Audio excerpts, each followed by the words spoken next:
And if it doesn't, it's a disaster. Yeah, unfortunately. So yeah, if you've got a good tutor, you know, really appreciate means them. more than anything else. Yeah, doesn't matter where you are. If you get along with the tutor and the tutor's really good and helps you, it will mean more than anything else. Totally. Why did you? I didn't go in. I did all my work at. I'll go back to that last one because I love that. Go back. It's one of my favorite. I love that piece. That to me, that is so sophisticated and so beyond what a student would normally be doing. I don't know. I just think that's a beautiful piece of art. Thank you, but it's because there's a bit of the type in there as well. Maybe that's the designers coming out in me. I don't know, but I love it, and the colours are. I just love it. So I'll flick over to this last one, which was a broadcast I kind of stumbled across in San Francisco. Okay. But I'm interested to find out why I nearly got your expelled. Situation. Because I didn't go in. I did all my work at home. I couldn't concentrate in college. I just couldn't get the work done. I was chatting too much. Oh, really? So I spent a lot of time at home. I didn't go into lectures because I thought they were a waste of time.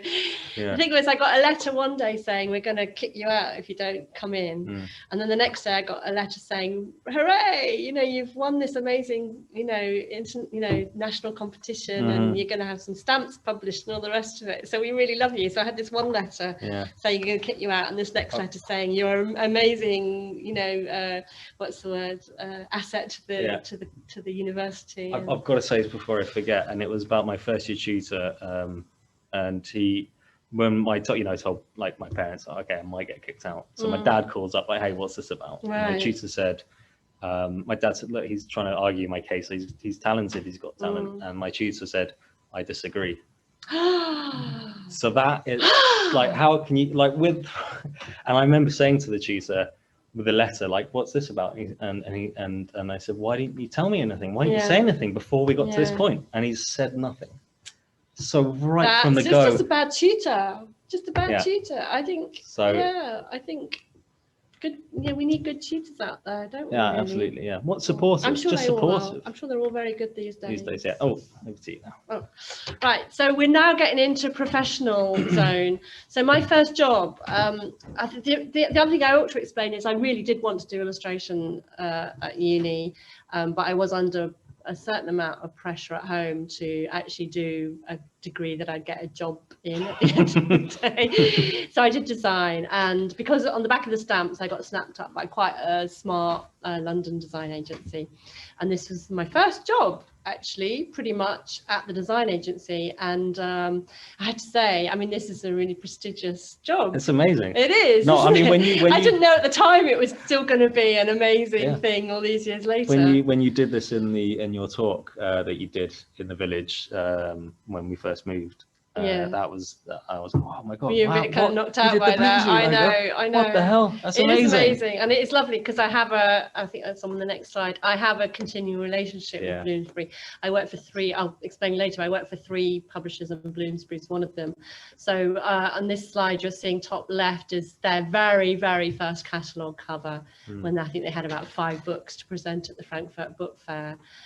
So was that soon? Had they just started up then? Yeah, literally. So the 4 founder directors of Bloomsbury, who were actually, I think, operating at that point out of a residential house somewhere in London, came into our design consultancy, which was called Newell and Sorrell. I think it then went on to be called, I can't remember what it's called after that, actually. It was a very big, swanky agency anyway. Anyway, the 4 directors came in, and they wanted the colophon Diana, that was the goddess Diana, and the name Bloomsbury, and that's pretty much all we got.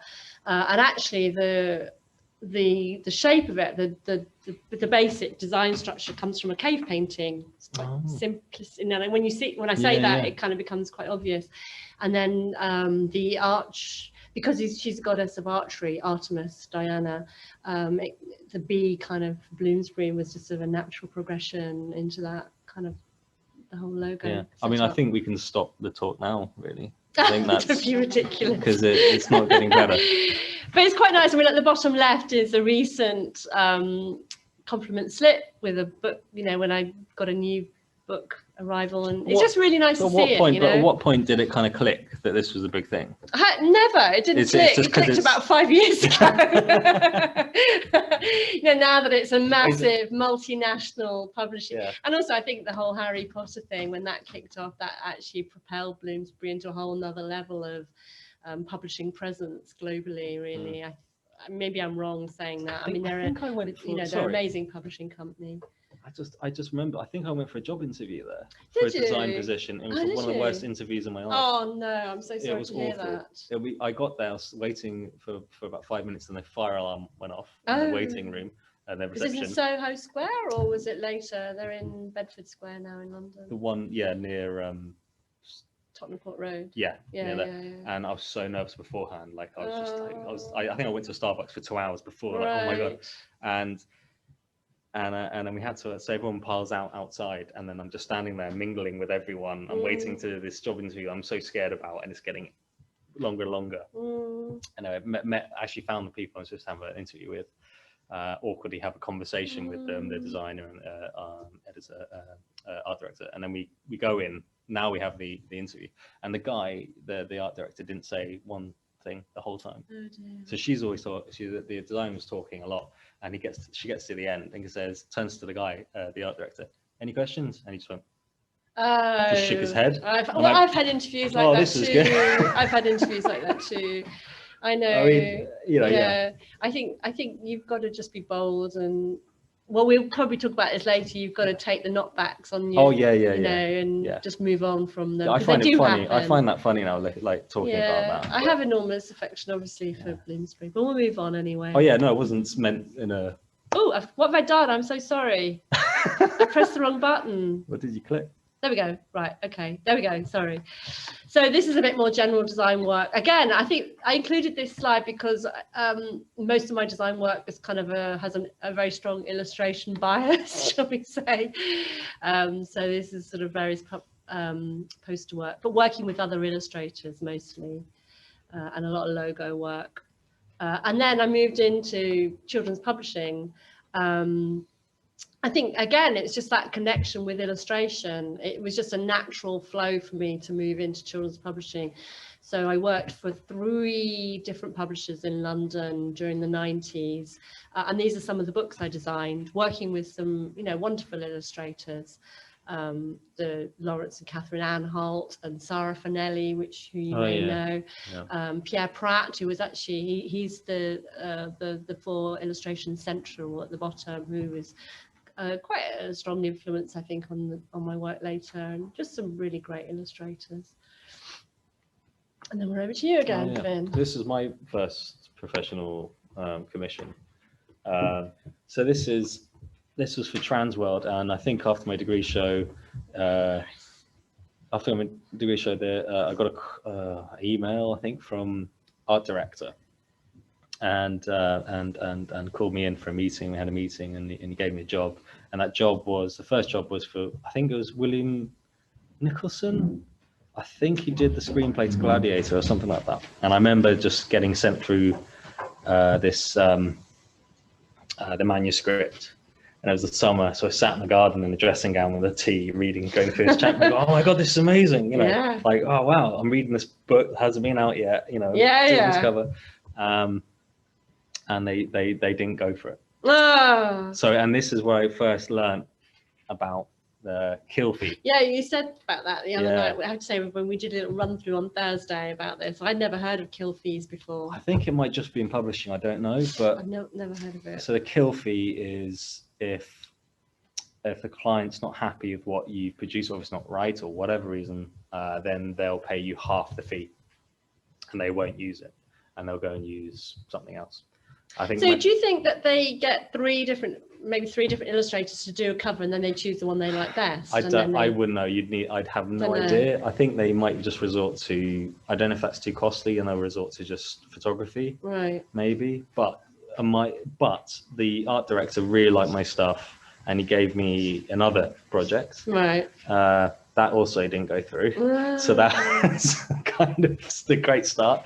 He tried again one more time. He was like, okay, he just seemed determined just to get something for me, which was great. And I worked with him again afterwards, which you'll see. And so this was the one that went through.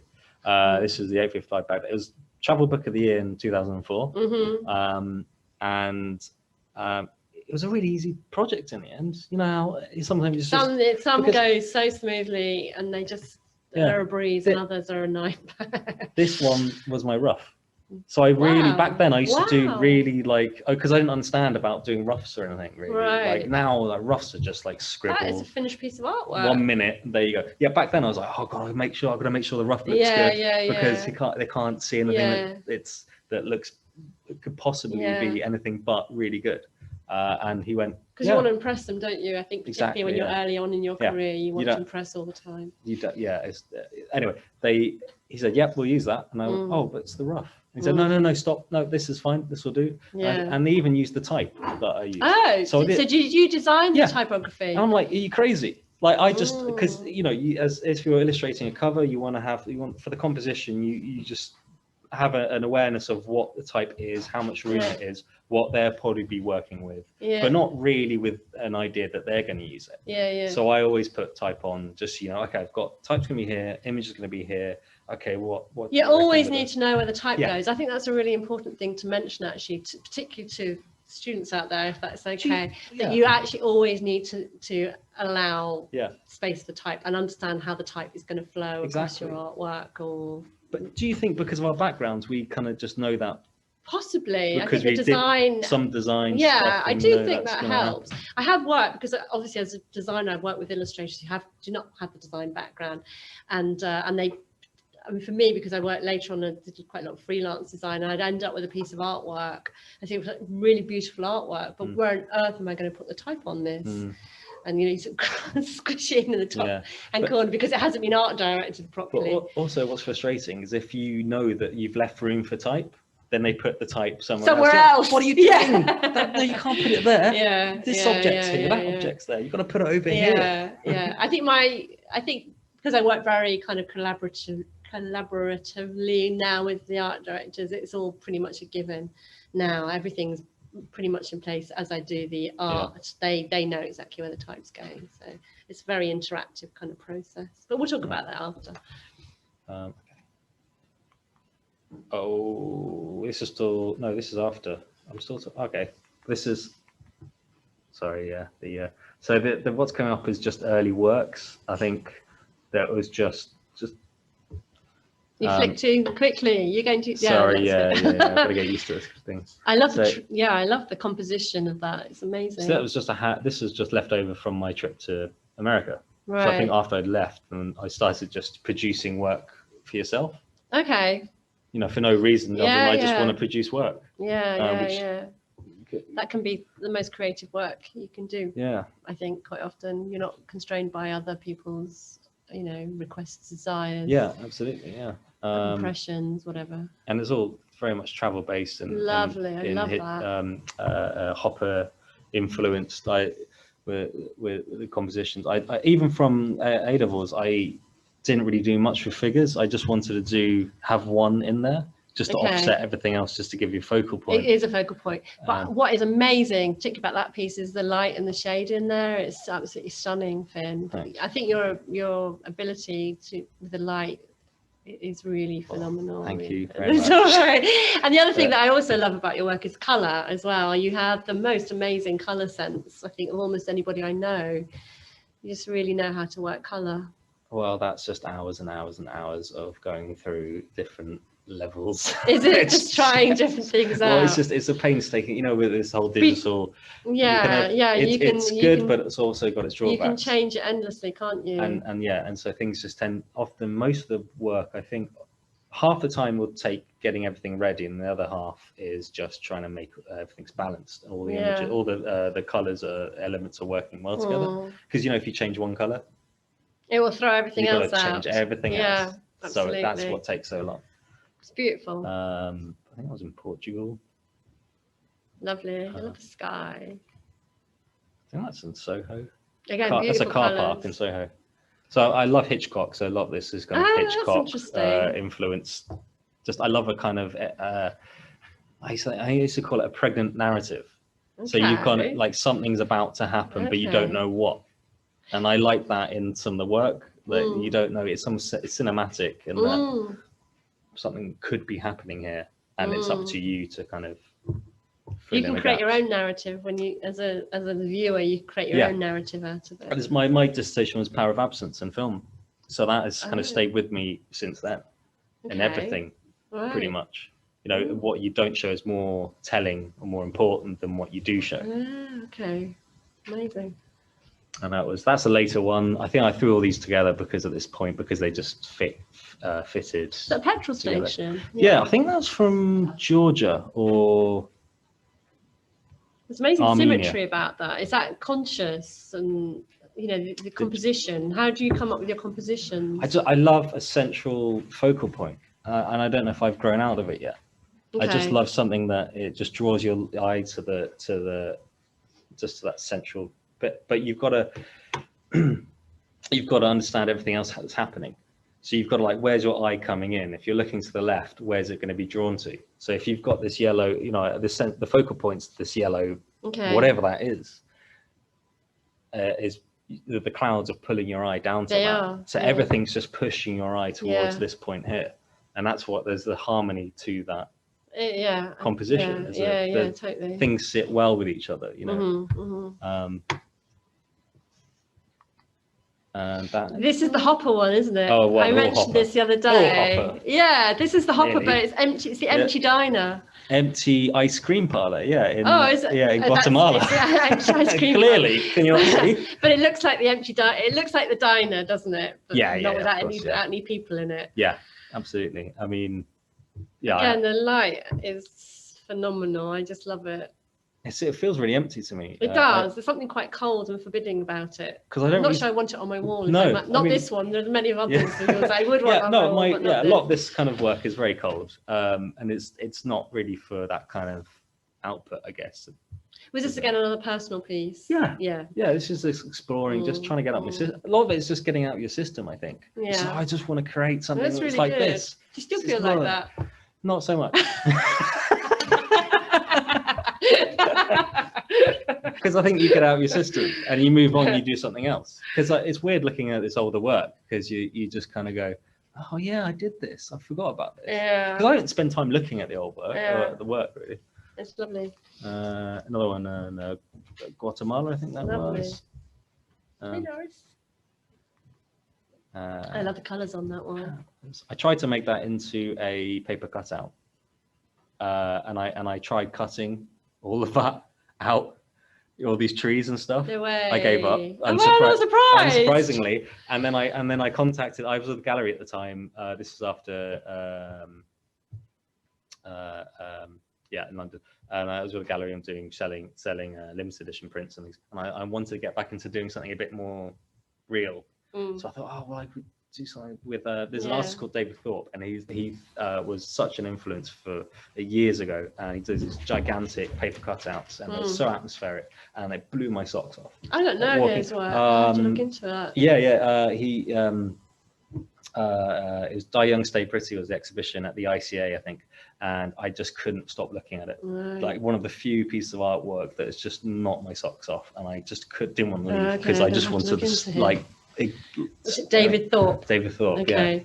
But we've got the things laser printed, and we got them sent. I think they went to the gallery. I think they paid for it. Thank you. And they went, "How big was it that you wanted to do this thing?" I was like, "Oh well, I don't know, this kind of big." And they've sent it that size. Okay, that's not going to happen. Oh, back to me. So, as I said earlier about Finn emerging from his childhood home, fully formed almost, I went on this really long process of evolving from what I did then. And this is not actually even my earliest work. I was working in acrylic. And ink. Sorry, so is this? Have you left the job? Sorry, yes, I'm so sorry. The other thing we were going to talk about leaving our work. I was made redundant. Yeah. At the same time, I was expecting our son Matthew. Not our son. No, sorry, not our son. My son. Make that clear. My husband Peter, obviously. I like Matt, but he's 23 now, as you know, which is roughly around the time we moved down to Sussex. Yeah, I was expecting Matthew. And yeah, so I was made redundant, and my husband very sensibly walked out of his job at the same time that we were expecting Matthew. And my parents said, well, we're about to move to Singapore. Would you like to come and house sit? This is up in Etchingham. So we were like, well, that sounds like a really good idea, considering our current circumstances. So we moved down here to Robertsbridge in East Sussex, and Peter got a job very soon after Matthew was born, and I was offered a job at Walker Books as a cover designer, but it would have meant being out of the house or for 12 hours a day, and Matthew was only 6 weeks old at the time, and that just didn't seem like a good thing to do. That's a shame. Well, it just didn't seem right. Yeah. I couldn't do it to Matthew. Yeah. Oh no, I don't. Totally no, I just mean it's a shame that like opportunity came along in the circumstances. It was like a perfect, nice job at completely the wrong time. So I decided I would stay at home, and I did a lot of freelance design work, so more sort of design books, but on a freelance basis. And then Peter said, well, look, you know, you've always wanted to be an illustrator. Why don't you? Now's your time. If you don't do it now, you will regret it. So alongside doing the sort of freelance design stuff, I got into illustration. Got an agent. I mean, I don't know how I got an agent, because it seems to be really a nightmare getting an agent these days. Was that an illustration agent or an illustration agent that I had known through my previous working in children's publishing, and I just basically then embarked on this kind of very, very slow motion developing my artwork style. So I do a book, and I'd like be 3 pieces of artwork in and decide I really hate the way I'm working. I want to change my style, but I'd have to complete the book in that same style and then move on to the next book. So my sort of style involvement took 8 years, 9 years, I don't know, working through all these books. And yeah, so I'll just work through this. So this is like an early book for Simon & Schuster, this one. Wow. And then moving on, still working in acrylic, but you can see there's a style shift there. This was for a Putnam in New York, which is part of the Penguin Group. And then again, this is working for Little Tiger in London. So is that in the early days of Little Tiger then, or not that early? How long have they been going for? I don't know. But they were doing kind of more, because they did a lot of kind of what's the word? Sort of quite populist sort of approach of artwork. But they had a kind of little section of kind of arty books, so I kind of slotted into that. So this is a book called, well, Oodles and Noodles, as you can see. The top one is a rough, and you can see the right-hand side, the finished artwork. So this is all acrylic. This is all non-digital acrylic work. And then actually some spaghetti, photograph of spaghetti was dropped into the artwork afterwards. I don't know if you can see that on the bottom right. Yeah. I can't really see it from here, but yeah. And then I started experimenting with Photoshop. So this is working with pencil on top of printouts of photographs, but sort of photographs that basically nicked off the internet. This is just for a little Christmas card I did. And then again, that same sort of technique using Photoshop. So I'm beginning to move into a more digital way of working. And this, so you can see the start of what would later become. Yeah, it has been a real slow evolving of the way I'm working now. But the main thing was, I mean, this is actually a much later piece, but the main thing was that the real strength in my work was always the roughs. Like I have a really strong, I think, a really strong ability with my pencil. Yeah. I'm just really confident with it, and it has a loose quality, fresh and vibrant. So it was really about my kind of, I think the way I've worked my work, the way my work has evolved is to try and bring that into the finished art, and I just felt that it was always getting lost.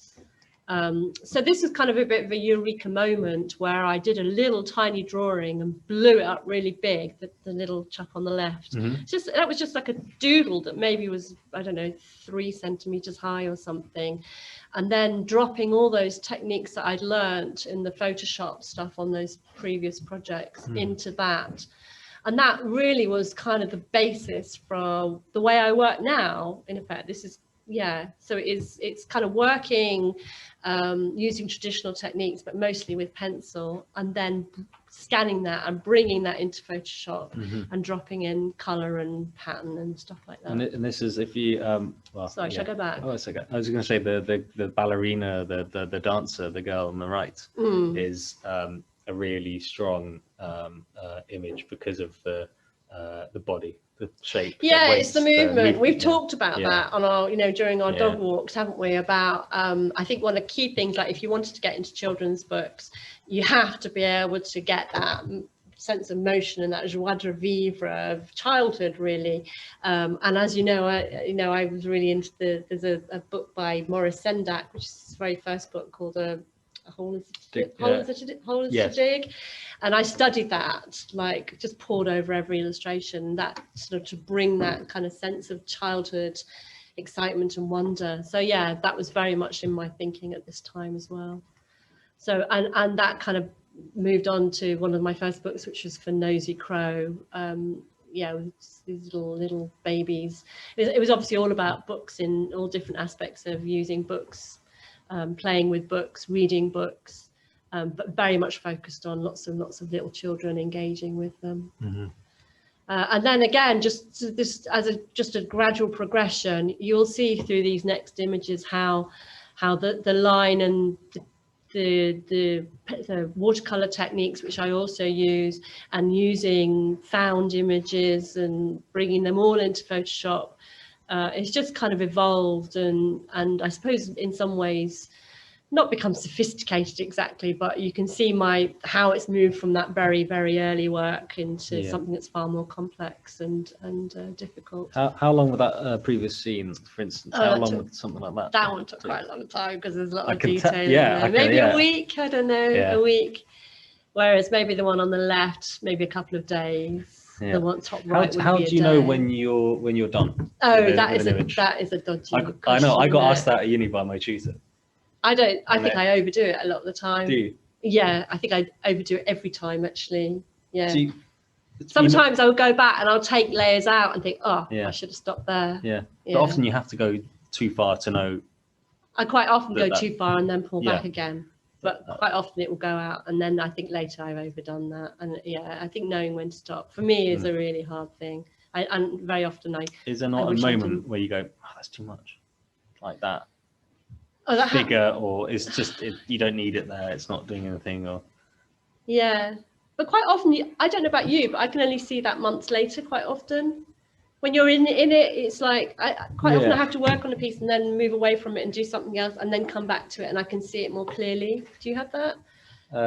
Yeah, I think you have to try and forget what you've done. If you can take a break for a couple of days or something, or work on something else, if you can try and empty your head of what it looks like, if you come to it, then bang, you're gonna know, oh, that doesn't work. I don't know if I've never tried this with what we do.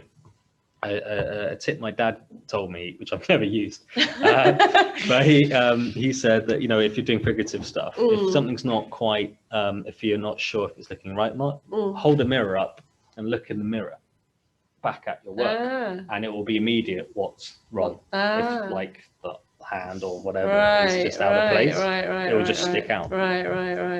So anyone doing life drawing and whatever, try. For me, it's just having space and distance and time, and quite often it's 6 months later, and I'll be 6 months later, so actually I did quite a good job there. Whereas at the time I'm like, I'm supposed to, I've been working on this a week, I'm sick to death of it. But 6 months later I'll go, oh my God, how did I do that? Actually, that's all right. You did all right there, sort of thing. But I can only be that objective about it later. But do you have the opposite of that as well, where you don't want to look at work because you're just not happy with it? Yeah, I have that. Yeah, definitely. We should probably move on, shouldn't we? So this is more, are we okay? Are we doing all right time-wise? So again, just sort of more elaborate works. This is The Boy and the Bear for Bloomsbury. Is it Bloomsbury? No, Nosy Crow. Sorry, Nosy Crow. This is for Nosy Crow and a author called Tracy Cordroy. Some more. I think the other thing about children's books is so much of it is about creating mood and empathy and closeness, and you know, you really got to kind of capture all that. I think it's really, really important in children's books to be able to convey emotion. So this is the title page from The Boy and the Bear. And I think this is one where I was really really enjoyed working with the watercolor elements of the art. Yeah, those the leaves on the left there are perfect. Thank you, thank you. And yeah, and the colour. The tree texture was from a tree somewhere in Robertsbridge, photographed and scanned, and again a bit more watercolour. So I'm using quite a lot of watercolour in my work. You can really see the progression from that early work where I'm using a lot more sort of expressive watercolour in the work. And again, so this is The Girl and the Dinosaur. This is for Bloomsbury. And that came out was it last year? Last year. The paperback came out this year, I think. Yeah, the paperback came out this year. So yeah, so this is a piece that I'm really happy with. I don't know, I quite enjoy the simplicity of this piece, and again, the watercolor sort of adds the looseness to it, and then the kind of strong focal point. It mimics the other one, the water one, the blue. Yeah, I guess looking down at the. I think I put too much detail into them, so I'm quite satisfied when I do something quite simply. I mean, actually, with this dinosaur, initially when I first drew it, I drew every single little vertebrae and every single rib, and the publisher said, like, you don't need all those bones on this dinosaur. So I took it out and simplified it a little, and yeah, it worked really well in the end. But again, you've got that pathos with the little girl looking down at him, saying, "Oh, I'll see you tomorrow," kind of thing. And there the dinosaurs come to life. So again, I mean, this was a lovely piece of artwork. I did 2 first pieces of artwork, and I sent them in to Bloomsbury, and they were so thrilled with it, which was a really nice way to start off, you know, start the journey of a book. Because every book, to me, is a bit like a marathon, running a marathon. It's a really, really heavy duty commitment. Yeah, it's lovely. It takes weeks and months to complete, and so when the publisher's really happy at the start, it's great. And also that artwork was used for the cover, which is fantastic, really. Yeah, the mood in that is lovely. The colours and thank you. The ambience. Thank you. And that's back to you, Finn. I think it's your I long forgot section, about me. No, I cut some of this out. Oh, okay. No, so I guess you could kind of. So my illustration career probably is in 2 parts. And the first part, left university, did a little bit of work, found it really difficult, and then moved into TV and film and worked for a post-production company and a production company. And then I got made redundant. I know, this is a weird thing, isn't it? This is it's like, yeah, this has happened to both of us. Forced to just do what you're supposed to do. I think that's the other thing is that, yeah. When you're pushed into that corner and it's like, okay, what are you going to do? But I wasn't, for me, it wasn't actually, because we talked about this the other day, I don't think I was pushed into a corner. I told you, my husband said, now's the time. If you don't do it now, you never will. Yeah. Now's the time. So, yeah, I could have gone and got the job at Walker Books. It's true, yeah. I didn't have any such options. So I was just like, okay, what am I going to do? So I thought, okay, let's go back to illustration. I've been doing work. The pieces I showed some of those earlier. I was working on those while I was working for the production company. So I was with the gallery, so I was doing bits and pieces on the side, my own time. And then I saw the competition for Folio Society and House of Illustration for book illustration competition for Brave New World, but I only had 3 days to get the work in. Wow. And I was like, oh, well, I've got to do it. It's too good to not do. Okay, just do it. And so I think you had to illustrate 3 illustrations and the cover, and send that in, and then I don't know. Within 3 days? No. Yeah, well, no, 3 illustrations and a cover within 3 days. Whoa, that wasn't the competition entry. That's because I saw it too late. Oh, right, okay, okay. But maybe that was quite good because it kind of crystallized your thoughts. Oh yeah, absolutely, because you can spend ages. Yeah. And then I had to just go, I'm going to do this. Yeah. And then move on. So I didn't have time to kind of dwell too much on it. And I had this quite clear picture for this. Because I read Brave New World when I was about 19, traveling around Europe, and so it was quite fun when that came up. So at least I had a grounding with the story. I'd forgotten bits and pieces. And they gave me a call and said, "Oh, you've won." Wow. I was like, "Okay, that's good." And then you're not jumping up and down. You go, well, oh, that's good. Yeah, But because then you had to do it.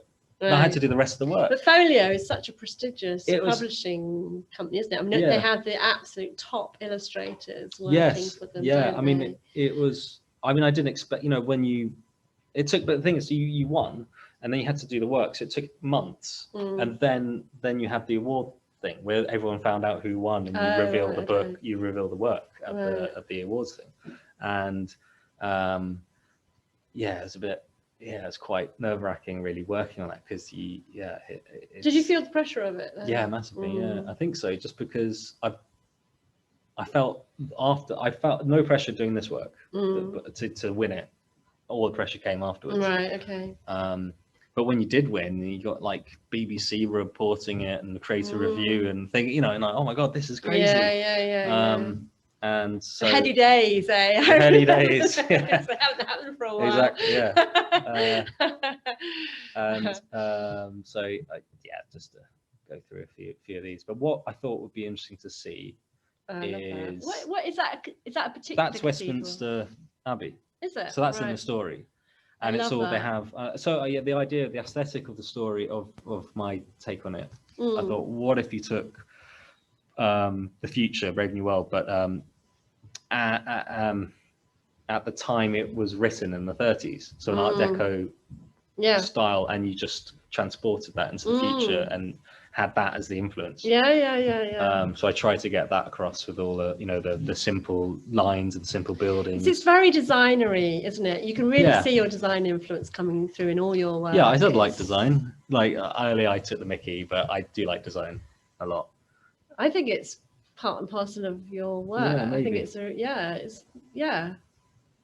definitely. Maybe that simplicity, just in terms of trying to let an image breathe. But also the structure of it and the composition. There's a very kind of focused energy about it. It's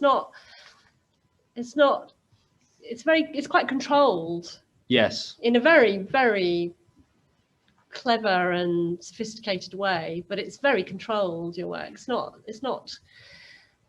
expressive. It's not expressive in a loose kind of floaty way. But I think you'll see a slight change later on, or a bit of a change where I've kind of fed up with doing it like that, and wanting to be a bit more expressive. Although it's hard to get rid of these chains that you've had for so long. The T there, which is the Model T Ford, which becomes in the book their symbol. They all worship Ford. Right. So T becomes, everyone wears a T on the neck. Replaces the cross, and T it's the whole religious. It's lovely. It's amazing. And that's a whole Art Deco influence there. I like this one a lot. Is this from the same book? Yep, same book. Brave New World. Yeah, I really I felt like that worked really well. The composition, the atmosphere, the colours just really clicked. And that I can't really say that too often. So do you do that, like, because when you start the piece, do you have a clear idea of that's what the coloration is going to be, the colours are going to be? And sometimes you have an idea, and I'll show some roughs coming up, and they're really rough because I don't spend much time on the rough. I just want to get the composition down. I go, okay, there's going to be a thing here. There's going to be something some trees here. And then the rest I know are going to develop as I work on it. So like for the trees, do you use reference for the trees? Sometimes not. Okay. It depends if it needs to be fairly specific. Do you have a good mind's eye? I saw something on the news recently that some people can't actually picture anything in their brains, but like illustrators, artists have a really strong mind's eye. They can picture something in their minds very, very clearly. Would you say you can do that? Fairly well.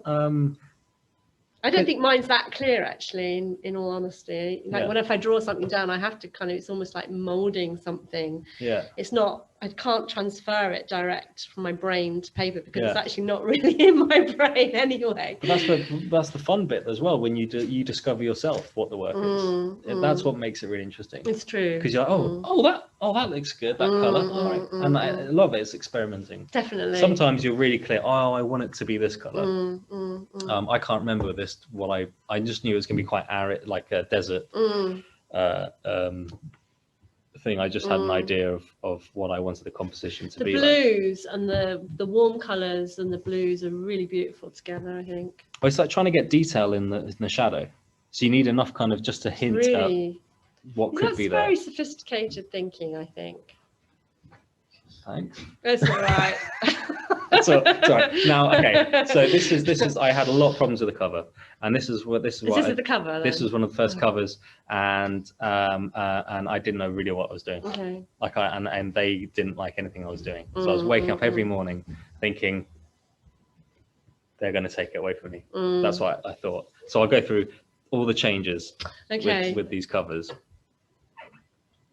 I pressed it. Is it not working? I don't want to press it again in case it jumps ahead. I'll try it.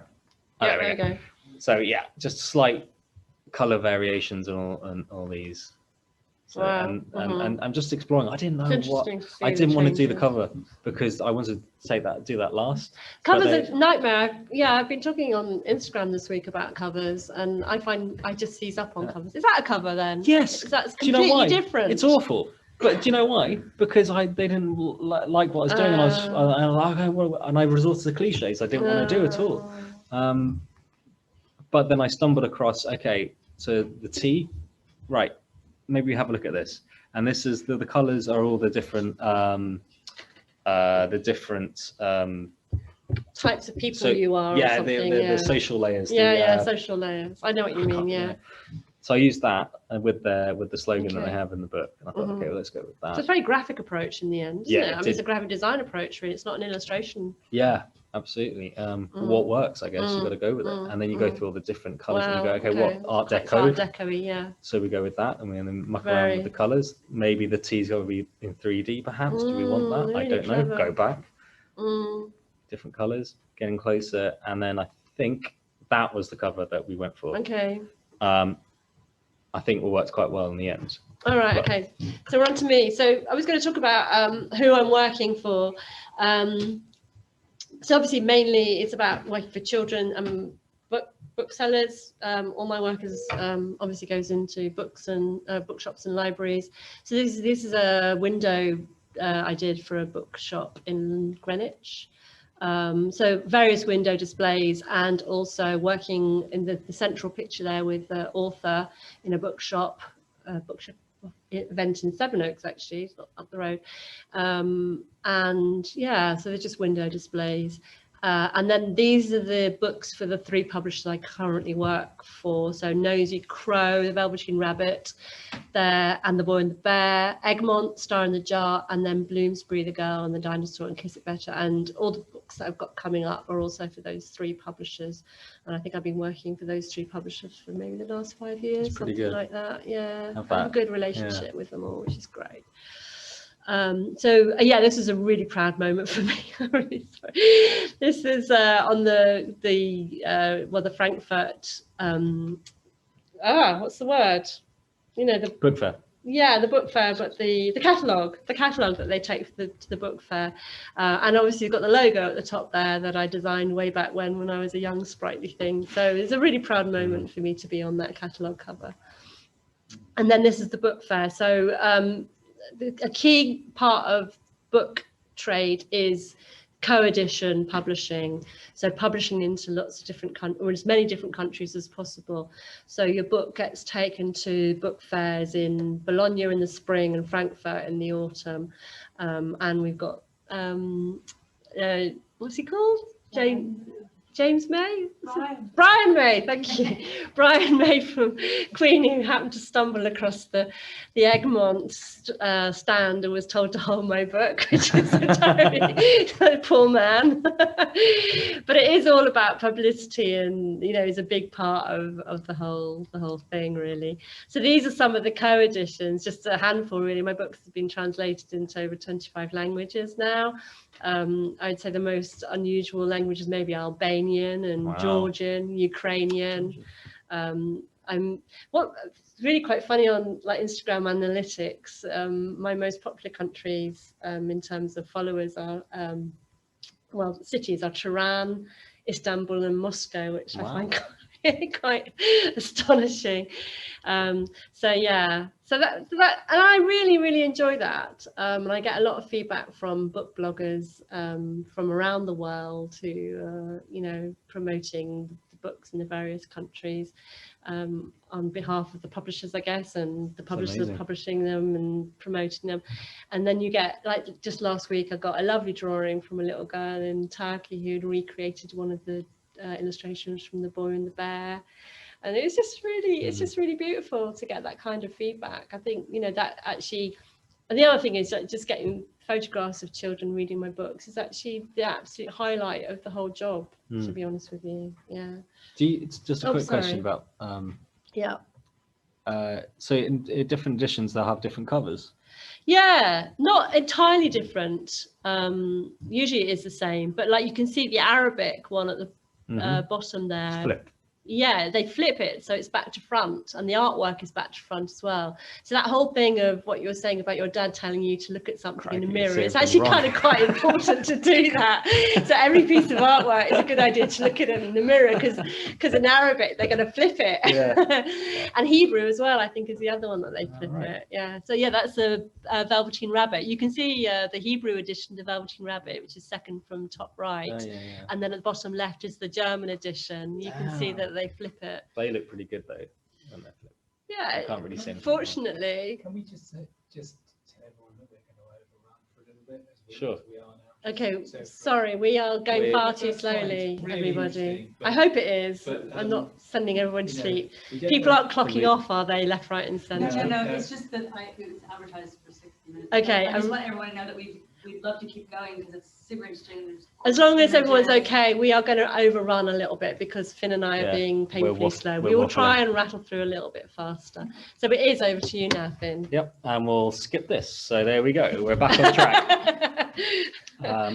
This is some work for Penguin India. This with the art director that got me my first job. Right. So he came back and he moved to India. He was a big support. Hey, yeah, brilliant. Gavin, well, he was working in India at the time, was he? No, not at the time. He moved to India to head up the Penguin India, I think. Wow. Okay. Art That's lovely. Again, just stunning colours. I mean, the green and orange and those. Oh, it's just beautiful colours. Maybe it's not this one, but you're ready for some bad perspective. Go on. Yeah, let's have it. Not this one, although maybe. It probably look all right to me though. All right. I can't remember what these books are called. I'm sorry, but. So this is all book covers, are they? Yeah, these are book covers. Yeah. So this one, check out how big the person is in the background. So either that guy in the foreground is gigantic. He's a giant. I looked at this the other day. You're overthinking it. I think it's actually all right. He's like 15 foot high or something. I can kind of see that, but you could. How far away. Exactly. It depends on that bit of road. Exactly. That bit of road could be longer than it says it is. Okay, maybe. I don't know. Anyway. It looks all right. The colours are lovely. Thanks. This was for the same for Penguin India as well. I'm really just quite happy with some of these, just how they came out. And this is good art direction. Like this was a good example of the art of art director just going, I want this. Yeah. And often when you're doing a book cover or any kind of illustration work, for me at least, I don't want, when you're starting out, when you're left uni, you want the freedom to do whatever you want. Yeah. No. You don't want that at all. You want them telling you exactly what they want. Right. And then you're doing your best to get to that point, because it's. Do you not find that constraining? No, it took me a long time to realize this, but I think you got to understand that you're a gun for hire when you're doing freelance illustration. Yeah. It's not your own work. You're being hired to do a job. I think that's really important to anybody who's doing illustration, who wants to do illustration, to know that. Yeah, you're working as part of a collaborative team. You're not just working for yourself and doing what the hell you want to do. Yeah. Never, ever happens like that. So you have to be able to take instruction, don't you? Yeah. Not all the time. I mean, it differs. Yeah. Some are happy to give you more of a leash.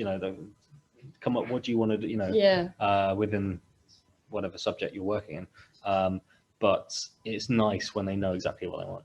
I don't like it when someone says, I hate it. It's a big flag if they don't know what they want, because you're just going to be trying to mind read what they want.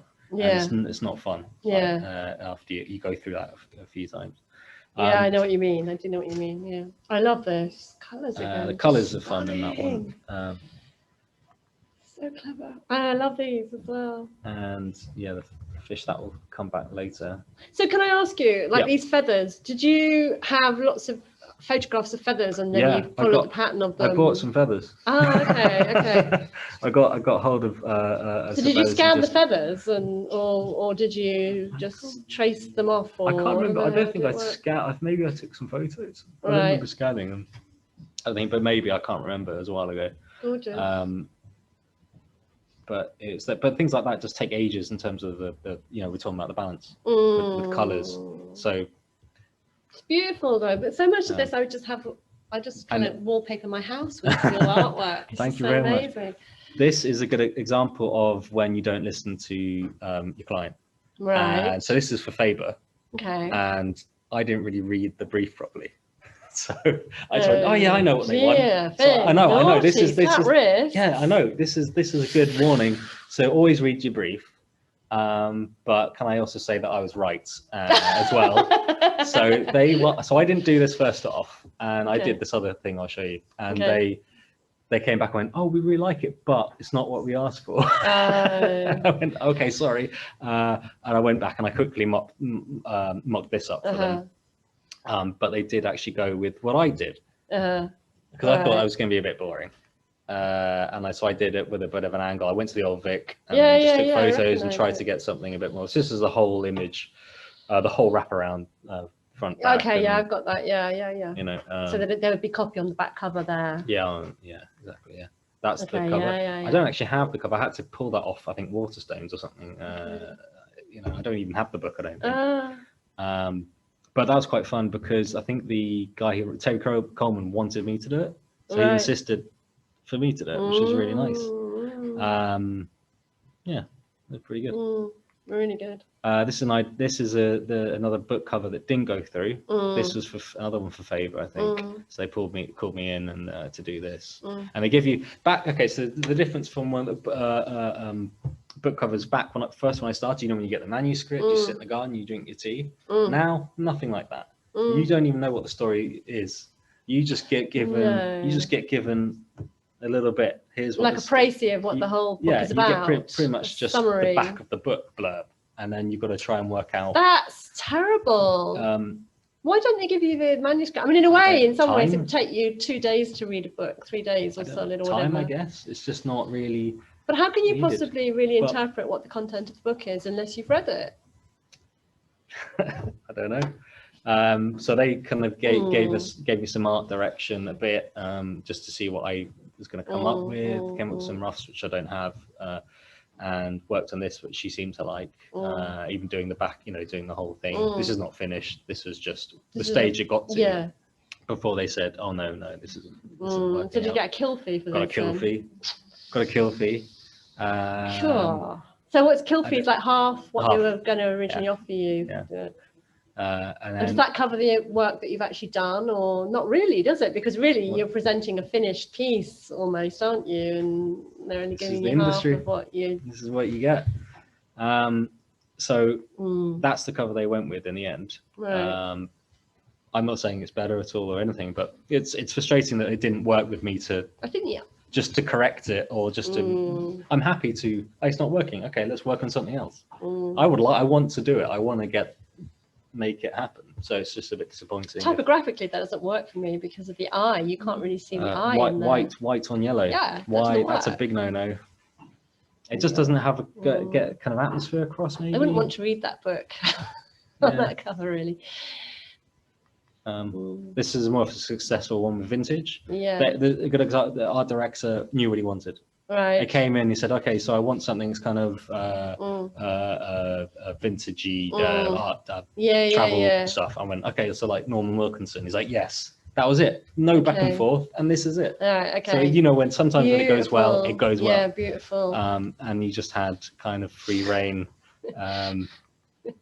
That was the whole lot. Again, it's just stunning colours. Colours. Okay, well, there's supposed to be another one in there. But... So I'm going to try and rattle through this quite quickly. Am I thinking that we need to move on? So, so what I was going to take you in this section, I was going to take you through the process. I think this might be particularly interesting to students in Manchester. This is the process of making a children's book. Obviously, on the left is where I receive the text printed out. This was Sam Hayes' text as I received it. It was maybe 3 or 4 pages of A4. With in green, I think there are probably Sam's comments about what she'd like the illustrations to contain. On the right is the finished book. It's actually the American edition there. So obviously it's getting from what's on the left to what's on the right. So I start off by doing character studies. So there were 2 characters. There's an older sister and a younger brother, and just trying out different characters. And the ones that I guess appealed to me the most were the bottom right, although they did end up looking a little bit longer and thinner than that in the end. And the other crucial thing in children's books is they usually follow a set format, and that is of 12 working spreads, which you'll see indicated in green here, and then the yellow is the title page and copyright page, and the blues are the end papers, which usually are identical but not always. So you're always working within that format, as that is a standard, and that's really dictated by the way the book is printed and cut and bound, and they're usually bound in multiples of 16. For each sheet of paper is 16 pages. So a standard picture book is 32. So I start off with really scribbled, and usually the publisher doesn't see this stage. I just have a series of notebooks, 1 for each book, and I just, I look at the text and I will just scribble down composition ideas. And so some spreads I will come directly to what I want to do quite quickly in one little tiny scribble. I mean, these scribbles, as you can see, are so scribbly. They're really about a kind of a splurge of my brain on paper, basically. And sometimes I will work through maybe up to 10 different possible composition ideas. And then I'll go to thumbnail stage. So this is a really, really rough work through of the content of the book, spread by spread, really, really rough. But I'll also at this point, and this is becoming more standard in picture book illustration, I will think about colour. I need to think very early about the colour, because really you're thinking about the book as a whole sort of design entity in a way. You're not just thinking about, oh, I'd make a lovely picture on this one spread. You're thinking about the book as a whole and how the colours work on each page turn. So that's just a close-up of the previous slide. So there's just 4 spreads there. You can see in a bit more detail the level of detail I'm working. And this is the stage that I will show the publisher, and they will make comment at this point about changes that they want. So this is, I might go through 3 or 4 different sets of thumbnails until the publisher is happy, and until I'm happy as well, in fact. And then it's rough stage. So once the publisher's approved the thumbnail stage, I'm going into roughs. And again, the publisher will come in after I've completed all my roughs, and they will ask for changes. And at this stage, obviously, I'm very much, I would have thought about where the type is. If I go back, I've already thought, as you can see on there, where the type is placed. And usually I'm looking at the type working in a nice kind of flow from top to bottom, and left to right. So it does work. I mean, you can see in the black spread there at the bottom of the big party scene, you can see that type is clearly going from top left to bottom right. So again, that's very much part of my thinking in laying out the spreads. It's really crucial. I mean, that's what I was telling you earlier about receiving artwork, and it's like, where do you put the type? Yeah. To me, the type is an integral part of the whole thing. Yeah, it's a relationship. It totally is. And also it kind of forms part of the composition as well for me. It sits in as part of the composition. It's not just there to tell the story, it's there to be part of the story. And they've got to work together, type and art. They've got to work in relation with one another. Oh dear, okay. 10 minutes left, everybody. I will try and move fast. So roughs, we talked about roughs. There's another rough of the party scene. That's my workroom, my very tatty workroom at rough stage, which is, it's a chaos. And I'm also working, the other crucial thing about children's books is you've got the same character going through. So quite often I will work on the character all at the same time to ensure continuity, because obviously you're drawing the same character from lots of different angles. It's still got, that bear's got to look like the same bear throughout the whole book. Like a flip book. And those are sort of my tools. I'm a big pencil user, as you can see there. Watercolor, crayons at the top there, and also smudgy tools, paints. So that's me doing the watercolor stage in my workroom. And then again, that's kind of an overall view of like really basic watercolor stuff. I'm almost painting shapes, and I will paint something several times over until I got the kind of quality of texture in the paintwork, which I'll then transfer. Oh, I don't know what this, I've jumped there a little bit, but that's sort of different stages of working up color art. So you can see the line work. I'll use the line. I think that's the other thing I had to mention, that the line in my roughs I bring into my final art. So you can see that at the bottom left there, and then work in the watercolor and then other details like patterns and textures. So there I'm working on the Cintiq. And you also use a Cintiq and a Mac? PC. Yeah. Photoshop. Yeah. Photoshop and a Cintiq and a PC. So I'm working on a Mac. So that's my kind of triumvirate really. I got my scanner in the top there, which is Essential Kit, and then my Mac, which is kind of side on, and then the Cintiq. They're kind of like three important bits of tech in my studio. So yeah, very quickly, that's the different stages. The number 1 is the thumbnail, 2 is the rough, 3 and 4 are artwork in development, and 5 is final art. And then again, we've got thumbnail, rough, final art. And there we've got the scribbled, notebook scribble, the thumbnail, which the publisher sees, the rough, that is work in progress on my computer. So bringing in the color, and then the final art. And again, the scribbled stage, the thumbnail, the rough, and the final art. And that's it.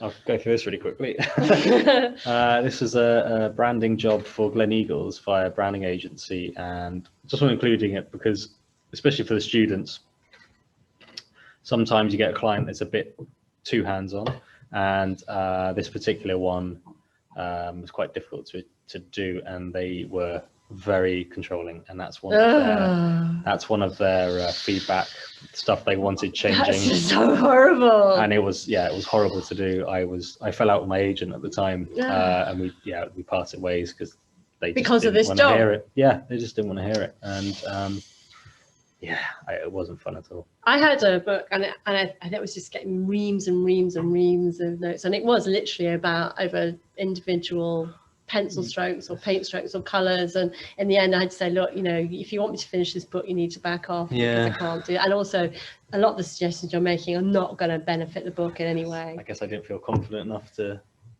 I just wasn't going to finish the book because I just couldn't. It was just doing my head in so much, Not any of my existing publishers I hasten to add. That was not. You better get that in there. The client really liked the work, and they thanked me. The branding agency thanked me for it afterwards. I didn't respond. And this is another different branding agency, more successful. They're happier with it. For a Chelsea and retirement home in Chelsea, really upmarket, like 5-star hotel. Wow.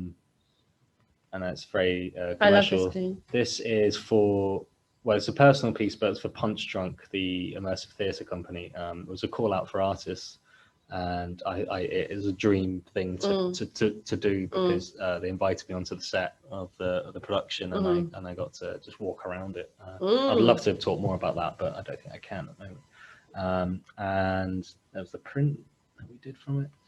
This is for a James Bond exhibition in Bletchley Park for the promotion of Anthony Horowitz's Bond book. Came out last year, I think. Right. Forever and a Day. So I got a bunch of illustrators, artists got asked to do a piece of artwork. I got given Forever and a Day, and that was that response.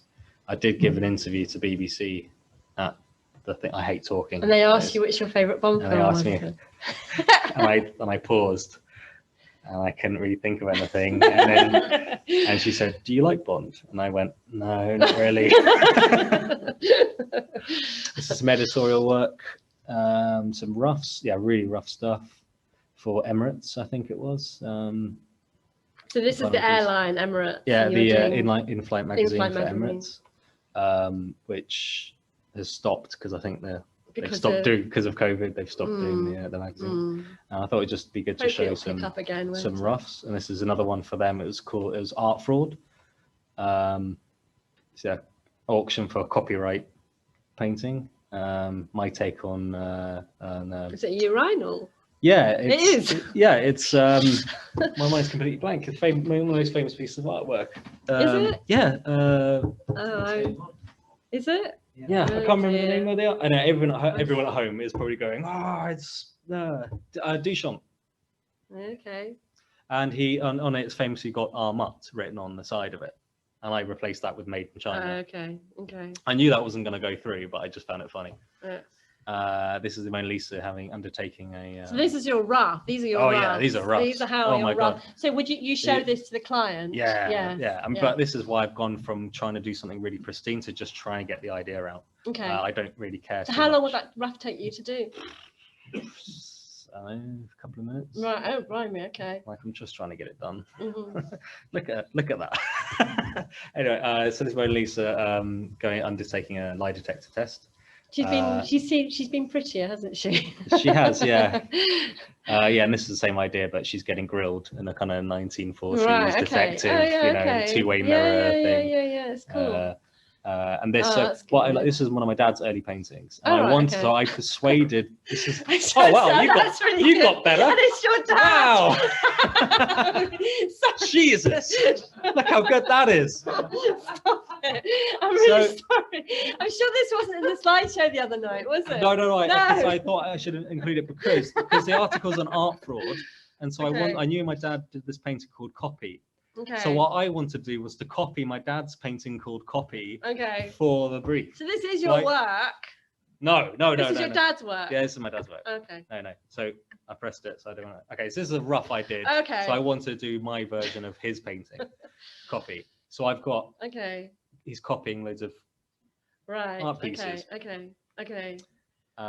And then that's the Mona Lisa with the light detector. So this is much more recent work. So you can really see your work is really loosened up. Yeah, this is earlier this year. So this is why I've gone from trying to be a bit more loose and less restricted and tight. Yeah, okay. And just have a bit more fun. Yeah. Really. And both styles work beautifully, really, I think. I mean, they both work. This is another one for golf in... Lovely colours again. Myanmar. If you haven't seen it, the golf course is a heart. Okay. And this is for Qatar Airways. This is music is exercise for the brain. Okay. So you see the record there's a running track, and the cassette with the brain, and then I took that further and went with headphones and then made the brain from that. This is maps for Visit Britain. I don't know what's next. You haven't got Robert's Bridge on there, have you? I'm afraid not. No, this is Magical Britain. Breaking Bad. This is just for myself because I just love the show and I wanted to do a map for fun. Yeah. And that's sold that as a print, I think. Football maps, football clubs in England. This is for Alnwick Castle. Lots of maps. That's so if you go to Alnwick Castle, that's the map you'll use for the visitors map. Okay. Doing some more work for them, I think, in a bit. This is some of the greetings cards. I also tried to sell, which I kind of did a bit. I think that's an important thing, isn't it, to say that actually just working commercially, you don't have to work for publishers or advertising. You know, there's a big scope now for selling your own work online, and a lot of illustrators I know actually make a really good living doing it that way, not working for other people. Okay, we've got a bomb going off in 3 minutes. I think we're going to need another 10 minutes. If that's okay with everybody. Let's try and go quickly. It will actually cut out. Yeah. We'll cut out. Let's go. Right, quick. This is some children's greetings cards, produced. So this is getting into children's books, which we would have loved to talk about a lot more, wouldn't we, Finn? Yeah. So this is me. So this is a bit of a world exclusive. So I just illustrated the Little Prince for Egmont, and that's coming out next year sometime. So I'm really excited about that. So this was on my desk a week or so ago, last week. This is cover work. So good. And we've got some roughs. So that's the jacket It's a screen capture, and then on the bottom left is the cover, which is "What is hidden is beautiful," which is the line through the book. And it's just it's a picture book version, so it's a really redacted text by Louise Grieg. And this is some watercolor work for the book that I'm currently working on for Bloomsbury, called Little Witchling by Lou Fraser, which I'm really enjoying working on. And then this is a project I did in collaboration with 2 children in the village. It was a book for basically 100 or more than 100 illustrators in the UK, basically and authors contributed to a book about hope, giving hope in these very, very difficult times. And I put a call out on the local, on the Facebook, the village Facebook page, for could children do some handprints, and yeah, so it was a really lovely collaborative job. And that's my last image, with a bit of Robertsbridge in the background. That's Glottenham at the back, and that spurned the book The Boy and the Bear. That particular image, it was a Christmas card I made, and that's my lot. This is my last bit, just to show you that some of my work has appeared in a couple of in a film and a TV show. So it appeared in Danny Boyle's Trance. Oh, that's so cool. A few years back. It's there on the left. So did they approach you and ask you, can we have your artwork, please, for the film? Yeah, Danny Boyle did. Oh, wow. No, it didn't. No, of course not. Of course he wouldn't. And there it is again, and just on. Actually, they used 6 images that you can see, not really see, but. It's there. And then more recently in Devs, that's on so BBC, cool. You can see it there, that one you liked, the opera-esque it's so cool scene, which is, I haven't finished watching that, but I think it was pretty good, good from what I saw. really Enjoyed it. I'm now going to have to watch it again now that I know your artwork. I didn't spot it first time round. Okay. And then this final, I think this is the final shot. Am I right in thinking this is my workroom? And we didn't, because we haven't got time, we haven't really talked about life as an illustrator, that actually it's quite a solitary existence. I think you can. Oh, now we've got time. Can we? No, I think you can talk for a bit. It won't be one. It won't cut out. Oh. It's just I kind of rattled through the last bit really quickly. I think it is just to say, I guess, particularly to maybe students, that actually you are kind of working on your own quite a lot. What's quite nice about you being in the village is actually having someone to bounce frustrations off. Yeah, it's nice with someone that understands what you're dealing with. And going through, and I think the tendency as well, like through social media, which I don't think you do particularly very assiduously. I'm a bit lazy. But I think a lot of it is about presenting a really positive face, which in itself can be a bit hard going. So I think that takes a lot of energy. It does, because you're not going to say, I'm having a really, really crap day today on social media. And actually that makes you, if you are having a bad day, it makes it even harder sometimes. Yeah. But so that is my view on a lovely snowy day, obviously. But that is my view out of my room, which changes every single day of the year, I guess. I'm lucky now that I have Peter at home with COVID. Has COVID affected your year? Not really. I mean, I don't go out much anyway, so that's the thing, isn't it? Really, but I work in the local bakery here, and a couple of days a week, some hours. So I just come out for that and then go back and do my work, and that's about it, really. It's not much has changed. It's a quiet. I didn't think it was going to change my year, but I have lost about half a year to being ill and family being ill, and it has been a really hard. So I'm playing a lot of catch up at the moment. So, but I guess that's pretty much. Well, though. I mean, really good stuff coming up. Yeah, exciting things. Yeah. I think we kind of come to the end, folks. I hope it was interesting to everybody. Yeah, I hope we didn't bore you too much. Yeah, I know. You can kind of waffle quite a bit and get lost in what you're doing, I guess. Yeah. It's easy for us to sit here. I mean, I'd like to kind of pour over every little detail of like what you've done and ask you questions about it. And maybe that's boring. You can ask me next week when we go on a dog walk. Okay, we'll do that then. Goodbye. Goodbye. Thank you very much for watching, and I hope it was interesting and informative. Thank you.